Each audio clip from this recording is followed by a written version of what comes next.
everyone. Welcome back. Happy Monday. It is, what is it today? It's May 18th. What we are going to be doing is we are going to be reading chapters 14, 15, and 16 of Holes. And what I'm going to do is I'm also going to start off this video by kind of explaining a new expectation that we're going to have, a new part of our assignment.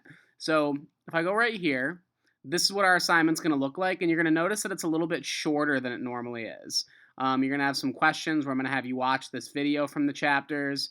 We have a writing question right here, an open response question right here. You might not know what this word paranoid means, but I provided the definition down here. And then I have an opinion question here, an inference question here about zero. Zero and Stanley, this question's about zero.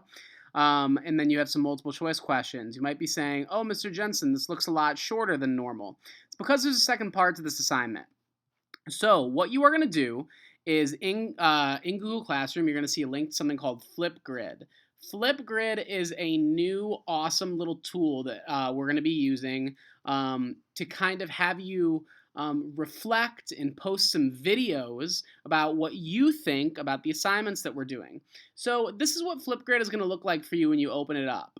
You are going to see Mr. Jensen's Language Arts grid. It's with me and Miss Nair. You're going to scroll down and you are going to see directions for chapters 14 to 16. Welcome to Flipgrid. Tap the green plus button below, down here, and record a short video and say hi. So just kind of say hi, make sure it's working, and then tell us one thing that you are liking about Holes, and then one thing that you're wondering about the rest of the book. So remember to tell us what you like and one question you have. So what you're going to do is you're going to click this big button, and then you're going to have to log in with your CPS account. Log in with your CPS account. Again, log in with your CPS account. And you're going to record a little video of yourself. Once you record that video, it's going to pop up here. There's no writing here. It's just you talking. It's almost like you're making a little selfie YouTube video.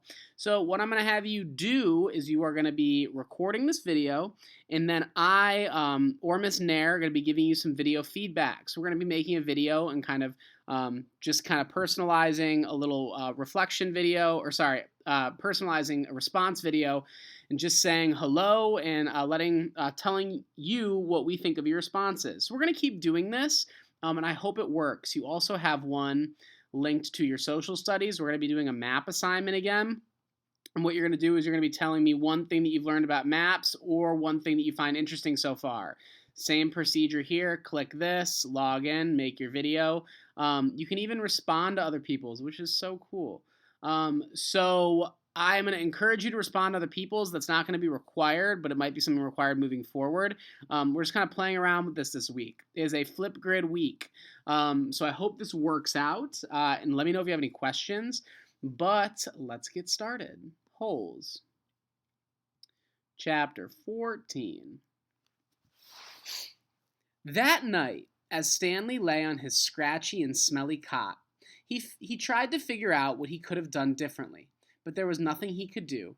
For once in his unlucky life, he was in the right place at the right time, and it still didn't help him. You got it? He asked X-Ray the next morning at breakfast. X-Ray looked at him with half-opened eyes behind his dirty glasses. I don't know what you're talking about, he grumbled. You know, said Stanley. No, I don't know, X-Ray snapped. So just leave me alone, okay? I don't want to talk to you.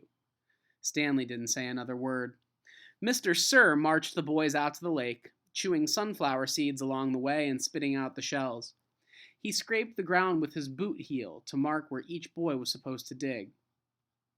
Stanley stamped down on the back of the blade of the shovel, piercing the hard, dry earth. He couldn't figure out why X-Ray snapped at him. If he wasn't going to produce the tube, why did he make Stanley give it to him? Was he just going to keep it? The tube was gold in color, but Stanley didn't think it was real gold. The water truck came a little after sunrise. Stanley finished his last drop of water and stepped out of his hole. At this time of day, Stanley sometimes could see some distant hills or mountains on the other side of the lake. They were only visible for a short while and would soon disappear behind the haze of dirt and heat. The truck stopped and the dust cloud drifted past it. X-Ray took his place at the front of the line. Mr. Pendanski filled his canteen. Thanks, Mom, X-Ray said. He didn't mention the tube. Mr. Pendanski filled all the canteens, then climbed back into the cab of the pickup. He still had to bring water to Group E. Stanley could see them digging about 200 yards away. Mr. Pendanski! X-Ray shouted from his hole. Wait, Mr. Pendanski! I think I might have found something. The boys all followed Mr. Pendanski as he walked over to X-Ray's hole. Stanley could see the gold tube sticking out of some dirt on the end of X-Ray's shovel. Mr. Pendanski examined it and took a long look at its flat bottom. I think the warden's going to like this. Does X-Ray get the day off? Asked Squid. Just keep digging until someone says otherwise, Mr. Pendanski said.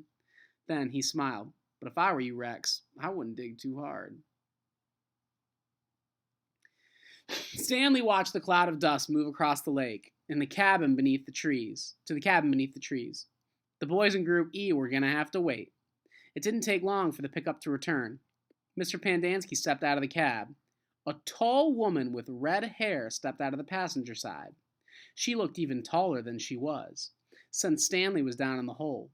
She wore a black cowboy hat and black cowboy boots, which were studded with turquoise stones.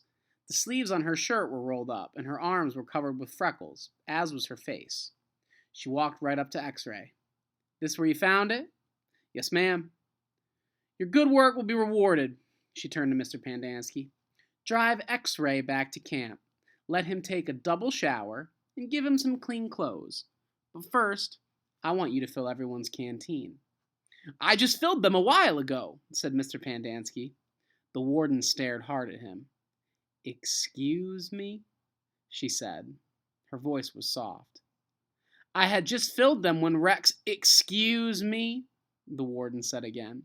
Did I ask you when you last filled them? No, but it's just excuse me. Mr. Pendanski stopped talking. The warden wiggled her finger for him to come to her. It's hot, and it's only going to get hotter, she said. Now these fine boys have been working hard. Don't you think it might be possible that they might have taken a drink since you last filled their canteens? Mr. Pendanski said nothing. The warden turned to Stanley. Caveman, will you come here, please? Stanley was surprised she knew his name. He had never seen her. Until she stepped out of the truck, he didn't even know the warden was a woman. He nervously went toward her. Mr. Pendanski and I have been having a discussion. Have you taken a drink since Mr. Pendanski last filled your canteen? Stanley didn't want to cause any trouble for Mr. Pendanski. I still got plenty left, he said. Excuse me. He stopped. Yeah, I drank some. Thank you. May I see your canteen, please? Stanley handed it to her. Her fingernails were painted dark red. She gently shook the canteen, letting the water swish inside the container. Do you hear all the empty spaces? She asked. Yes, said Mr. Pendanski. Then fill it, she said. And the next time I tell you to do something, I expect you to do it without questioning my authority. And if that's too much trouble for you to fill a canteen, I'll give you a shovel. You can dig a hole, and the caveman can fill your canteen. She turned back to Stanley. I don't think that would be too much trouble for you, would it? No, said Stanley. So what will it be? She asked Mr. Pendanski. Do you want to fill the canteens, or do you want to dig? I'll fill the canteens, said Mr. Pendanski. Thank you. All right, so big reveal here. We just realized that the warden, who a lot of us were probably assuming was a man, is actually a woman. And we're going to figure out a lot more about her as we keep reading. She's a very interesting character in this novel. Chapter 15. Mr. Pendanski filled the canteens. The warden got a pitchfork out of the back of her pickup. She poked through X-Ray's dirt pile to see if anything else might have been buried in there as well. After you drop off X-Ray, I want you to bring back 3 wheelbarrows, she said. X-Ray got in the pickup. As she pulled away, he leaned out the window and waved. 0, said the warden. I want you to take over X-Ray's hole. She seemed to know that 0 was the fastest digger. Armpit and Squid, you will keep digging where you have been, she said, but you're going to have a helper.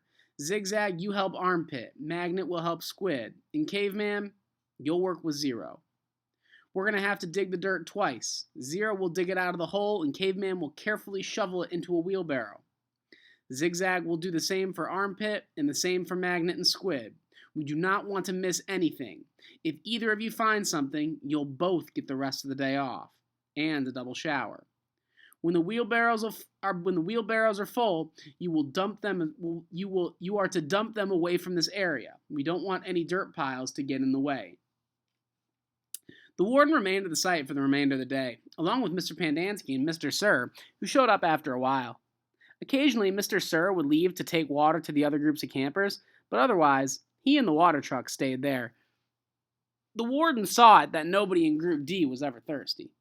Stanley did as he was told. He carefully looked through all the dirt dug up by Zero.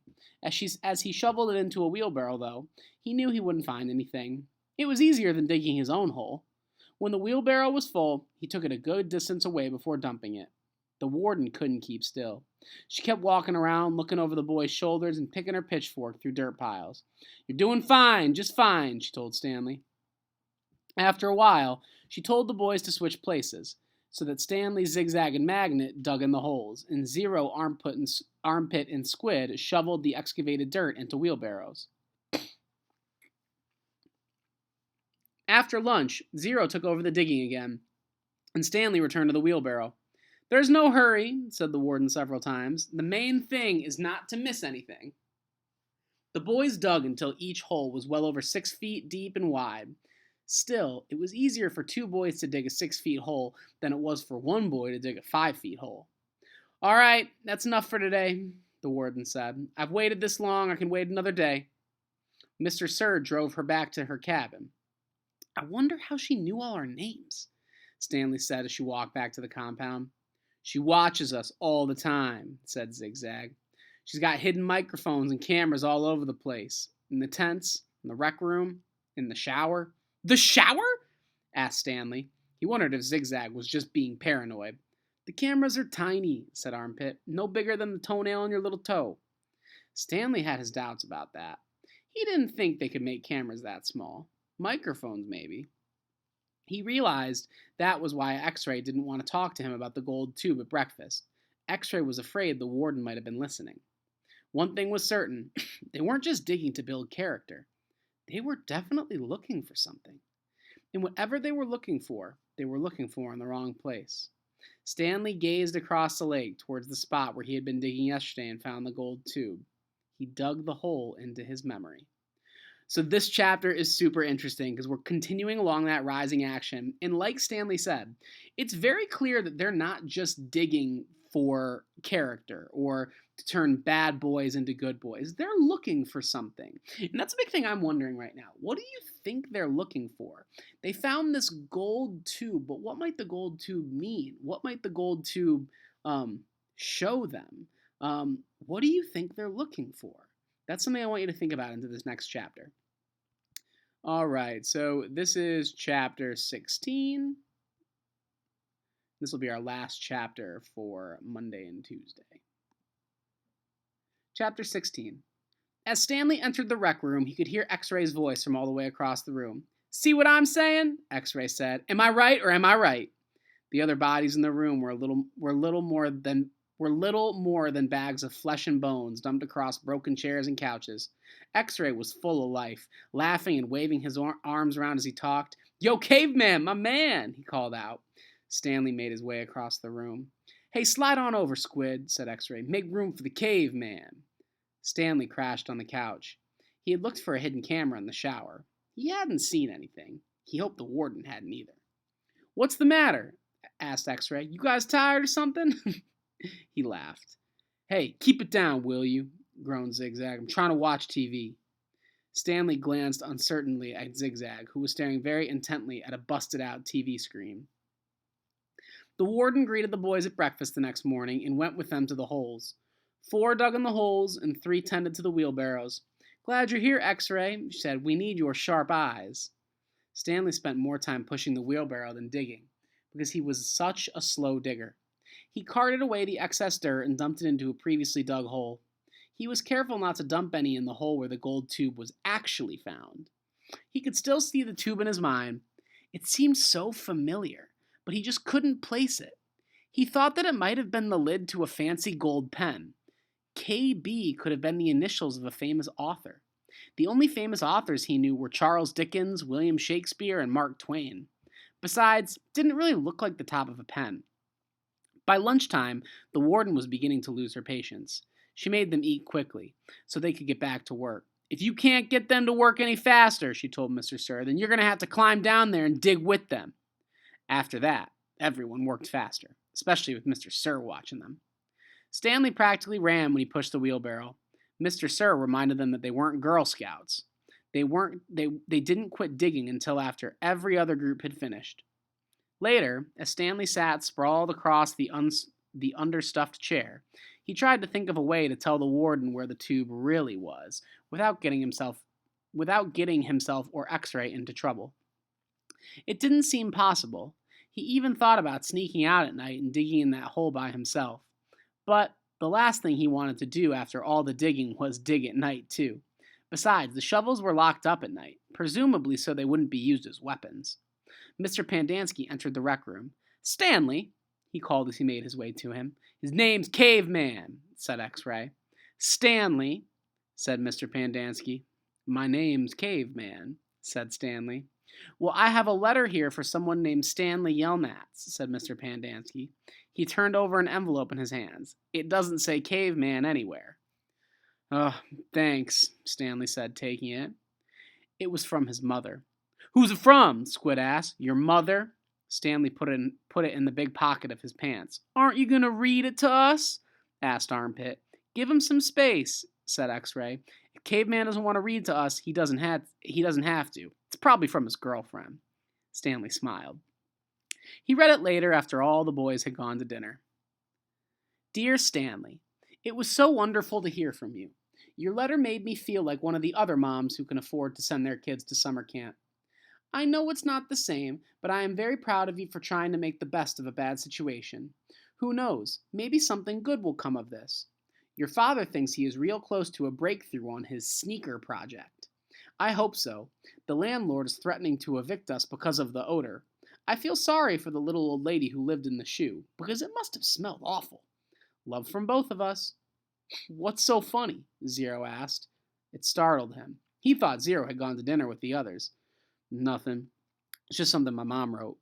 "What'd she say?" Zero asked. "Nothing." "Oh, sorry," said Zero. "Well, see, my dad's trying to invent a way to recycle old sneakers. So the apartment kind of smells bad because he's always cooking up these old sneakers. So anyways, in the letter, my mom said she felt sorry for the little old lady who lived in a shoe, because it smelled bad in there." Zero stared blankly. "You know the nursery rhyme?" Zero said nothing. "You've heard the nursery rhyme about the little old lady who lived in the shoe?" "No." Stanley was amazed. "How does it go?" asked Zero. "Didn't you ever watch Sesame Street?" Stanley asked. Zero stared blankly. Stanley headed to dinner. He would have felt pretty silly reciting nursery rhymes at Camp Green Lake. All right, so that's actually a pretty big reveal there. One thing is for sure, we know that Zero is a character that's a little interesting because they say there's nothing going on in his head. That's why they call him Zero. One thing that I think is interesting is Zero is staring directly at the letter, but Zero is asking what the letter says. So what can we infer about that? If Zero is staring at the page but he doesn't know what it says, what do you think Zero can't do? If you're just staring at a page and you don't know what it says, you probably can't do something. What can Zero not do? Another thing I want us to think about is, what does that say about, if Zero has never heard of Sesame Street or never seen Sesame Street, and if he's never heard the nursery rhymes, what does that say about Zero when he was a little kid? Do you think Zero had a normal life when he was a little kid? I mean, that's something that we have to think about here, because he's a very important character, and as we learn about him, more things are going to come up. But I want us to think about this now. And that's actually a really good thing to bring up in your flip grid, possibly. What do we know about Zero, and kind of what are we learning about Zero? What can we infer about him so far? He's a very interesting character, and we're going to learn his life is a little different than Stanley and the other boys. That's all for today. Keep up the good work. Miss you all. Looking forward to seeing you. And good luck on your projects. Let me know if you have any questions.